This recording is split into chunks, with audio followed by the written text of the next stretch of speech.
네, 증시에 부담스러운 상황이 이어지면서 투자 난이도는 더 높아지고 있습니다. 특히나 증시 변수로 떠오르고 있는 수급 변동성.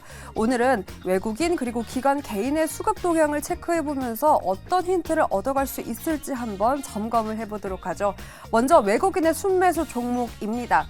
어제 종가 기준으로 외국인이 어떤 기업을 가장 많이 사들였나 체크를 해보니 두 반도체 대장들이었습니다. 특히나 삼성전자 같은 경우에는 이달 들어 어제까지 외국인이 삼성전자에만 1조 1천억 원을 넘게 사들였다라고 하는데요. 이렇게 반도체 대기업과 함께 특히나 외국인은 바이오 기업에 관심을 보이며 알테오젠과 메디톡스까지 상단에 위치한 모습 확인이 되었습니다.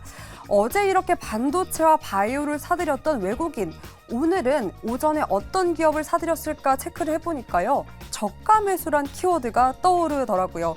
계속해서 주가의 지지부진한 흐름을 보였던 에코프로를 가장 강하게 오늘 오전 9시 50분 기준으로 많이 사들였고요. 네이버 역시 순매수를 보이며 상단에 위치해 있습니다. 그 밖에도 현대차 그리고 포스코 인터내셔널 종합상사주까지 사들였고 공통된 점은 여전히 삼성전자에 대한 러브콜을 보내고 있다는 점이었습니다. 그렇다면 기관의 장바구니는 어떤 모습일까요? 먼저 기관이 공통점은 외국인과 함께 삼성전자, SK하이닉스를 어제도 가장 많이 사들였다라는 겁니다. 그 밖에도 역시나 기관도 바이오 기업 사들였고요. 무엇보다 보험주가 대거 포진된 모습이 눈에 띄더라고요. 이렇게 반도체와 보험, 바이오를 사들였던 기관, 오늘 오전 뚜껑을 열어보니 역시나 삼성전자, SK하이닉스를 가장 많이 사들였고 오늘은 기관이 전기차 모멘텀을 보유한 기업들을 대거 사들이는 모습이 확인됐습니다. 2차 전지 관련주로 구분되는 포스코 홀딩스 그리고 삼성전기, 퓨런티어 이 관련된 전기차 주들의 모습이 확인되고 있습니다. 자, 그렇다면 우리 개인 투자자분들은 어제 어떤 기업을 가장 많이 사들였을까요?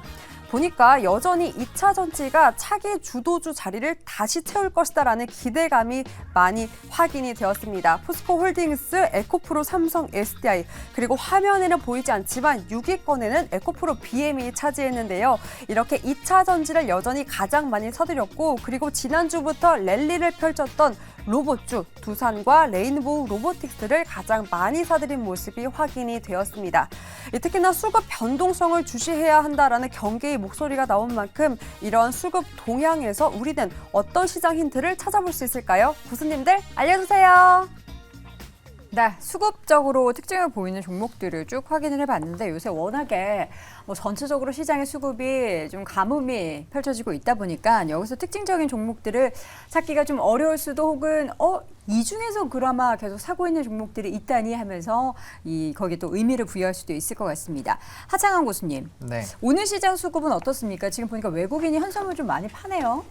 네, 아무래도 뭐 이제 동시 만기일이다 보니까 외국인의 수급 자체는 조금 이탈이 나올 수 있다라고 아마들 다들 좀 생각을 하시지 않았을까라고 생각을 하고 있는 상황이고요. 네. 그만큼 뭐 시장에서의 지금 변동수 부분을 뭐 수급적 근데 최근에 이제 뭐 전거래일도 그렇고 수급적으로 봤을 때 외국인 기관의 이런 수급의 변화가 그렇게 막 엄청 크지는 않았거든요. 그래서 오늘 일단 옵션 동기 만기일이기 때문에 선물 옵션 그래서 거기에 따른 좀 약간의 변동수는 생각을 해보셔야 될 것 같고요. 네. 그다음 제가 이제 좀 특징주로 고른 종목은 이 캠시스라는 종목인데 캠시스. 네, 저는 뭐 이제 이 수급의 좀 큰 종목군들의 연속성을 좀 보기보다는 그냥 이제 특정 산업으로서의 수급이 굉장히 쏠리는 시장이기 때문에 지금 오전장부터 사실 시간에부터 어떻게 보면 대장 역할을 해줬던 섹터가 결국엔 자율주행발 이슈가 있었던 쪽이잖아요. 네. 그래서 거기에 따른 좀 종목을 골랐고 그 산업에다가 지금 이제 개별적으로 이제 연관된 회사죠. 세버 모빌리티의 2대 주주인데 거기에서의 좀 이 인도 시장에서의 전기차에 대한 좀 좋은 이벤트가 터져 나왔던 부분들까지 좀 부각이 돼서 그 부분으로 좀 이 종목을 좀 선정을 했다라고 보시면 좋을 것 같고요. 아무래도 소형주인데 최근에 이제 외국인의 그래도 연속성은 조금 나와주고 있는 상황입니다. 그러니까 결과적으로 외국인과 기관의 이런 수급적인 정반대의 흐름들이 나타나고 있는 상황이고 이런 부분들은 이제 트레이딩 하실 때는 상당히 좀 중요한 부분이다라고 볼 수 있거든요. 그리고 바닥권에서 오늘 일단 프로그램 매수는 좀 많이 매도를 하고 있는 상황인데 바닥권에서 어쨌든 거래량 동반해서 급등력이 나오고 있는 상황이어서 이게 어느 정도 좀 연속성을 가질지 그런 것들은 이제 단순히 수급 외국인과 기관의 수급 차로만 보긴 좀 어렵거든요. 그래서 이런 종목군들을 좀 바라보시면서 아마 이런 이벤트들은 좀 짧게 대응을 하셔야 되기 때문에 네. 빠르게 차익 매물들이 나올 확률이 상당히 높습니다. 그래서 뭐 대형주 같은 경우는 수급의 연속성에 따라서 좀 이런 매매가 가능하겠지만 소형주 같은 경우는 산업적인 이런 수급이 쏠리는 거를 좀 지켜보시는 게 좋지 않을까라고 보고 있고 앞서 말씀드렸던 것처럼 매크로적인 좀 변동수가 있는 상황이기 때문에 이런 이슈나 모멘텀이 좀 강력한 쪽으로 강력한 수급 쏠림이 나오면서 거기에 따른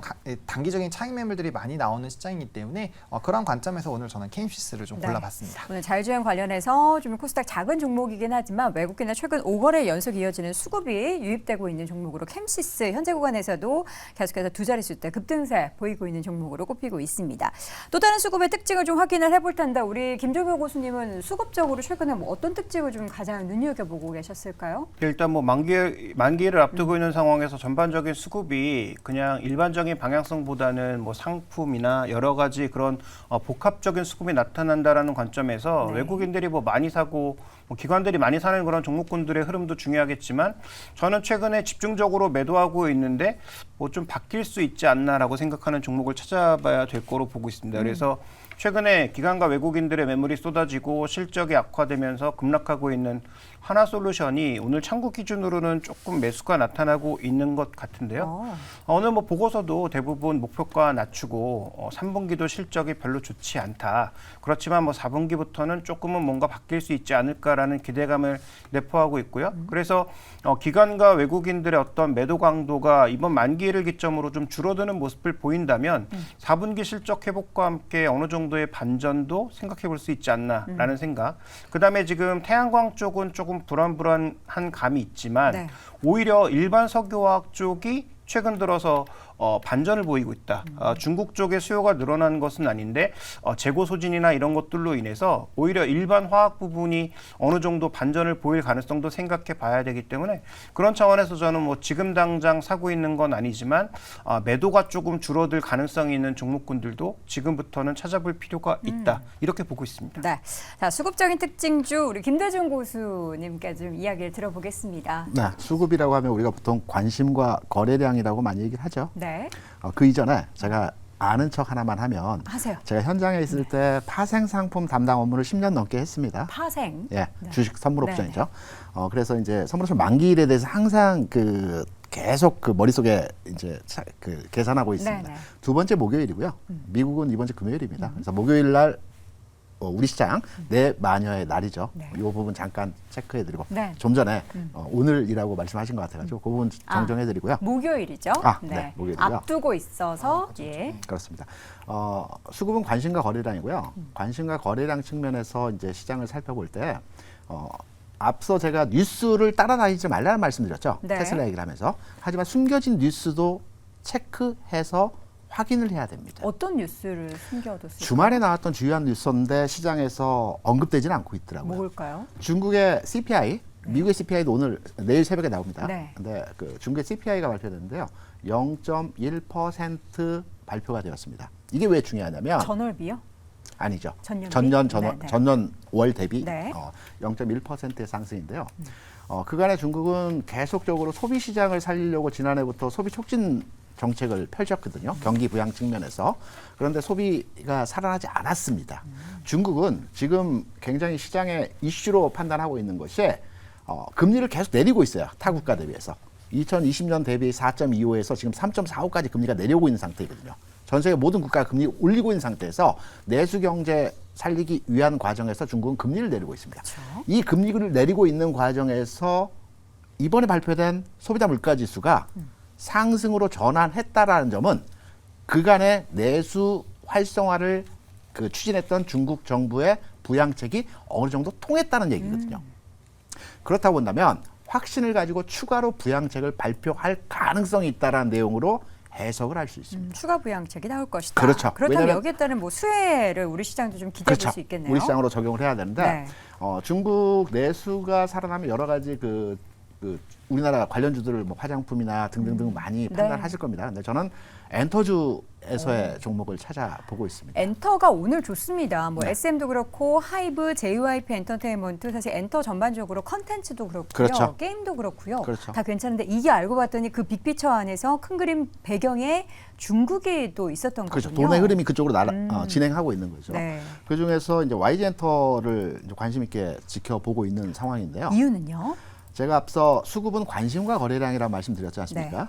관심은 최근에 외국인 투자자들, 물론 외국인이 산다고 주가 꼭 올라가는 것은 아니지만 외국인 투자자들, 기관 투자자들이 3일, 4일 연속해서 이 주식을 사고 있고요. 네. 두 번째 거래량은 어제, 오늘에서 최근 거래량 대비해서 점증하고 있습니다. 조금씩 늘고 있습니다. 늘고 있는 추세이죠. 네. 물론 앞에 고점, 탄탄한 앞에 고점 대비해서 매물에 대한 부담이 있기는 하지만 전반적인 그 주변 환경의 변화가 나타나고 있고요. 네. 거래량이라든가 또 수급 상황에서의 변화의 조짐들이 조금씩 나타나고 있기 때문에 고점에 대한 돌파로 인식해서 해당 종목에 대한 현 시점 관심을 가져볼 만한 구간이고요. 앞서 말씀드렸던 중국에 대한 이슈도 네. 재부각되는 상황 하에서 주가 상승의 어떤 모멘텀을 노려보지 봐도 되지 않을까 이렇게 판단해서 저는 좀 YG엔터 선정해 네, 봤습니다. 저 근데 좀 걱정되는 게 네. 이번 주 주말이 블랙핑크 그 세계 투어, 월드 투어의 마지막 네. 서울에서의 앵콜 공연이 예정돼 어. 있거든요.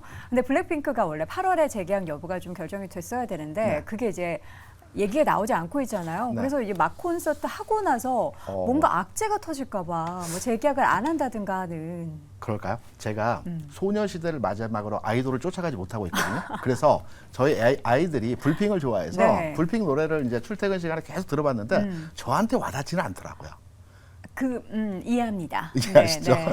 그래서 어떻게 보세요? 재계약 이슈가 아직 남아있는 가운데 YG 엔터테인먼트 쪽으로의 수급 요인만 보고 우리가 사실 지금 마냥 긍정적으로 볼 수가 없어서 저는 사실 다음 주에 어떤 뭔가 좋은 뉴스든 나쁜 뉴스든 나올 것 같거든요. 그럼 기다려야 되는 건지.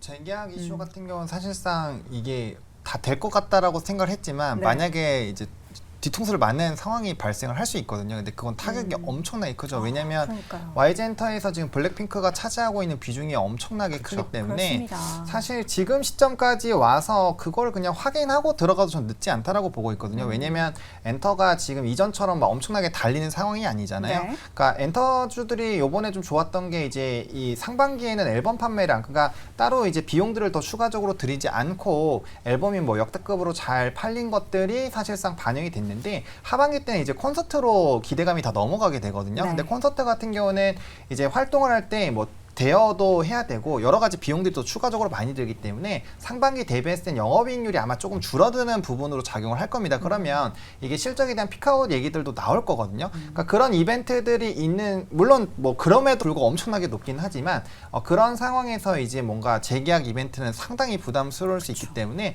저라면 지금 시점에서는 뭐 엄청나게 우상향하고 있는 상황도 아니기 때문에 확인하고 들어가도 충분히 늦지 않다라고 생각을 하고 있습니다. YG 엔터테인먼트는 이 재계약 관련한 이슈가 있어서 어쨌든 약간의 조금 경계심이 작용할 수 있겠지만 우리 김대중 교수님이 말씀해 주셨던 것처럼 전체적으로 중국이 부양책에 대한 확실한 뭔가 효과가 보인다라고 했을 때 그 관점에서는 좀 중장기적으로 봤을 때 수혜를 받을 수 있는 섹터로는 엔터주도 여러분 꼭 체크를 해두시면 좋을 것 같습니다. 자, 오늘 수급 관련해서 언급하셨던 종목 다시 한번 정리해드리겠습니다.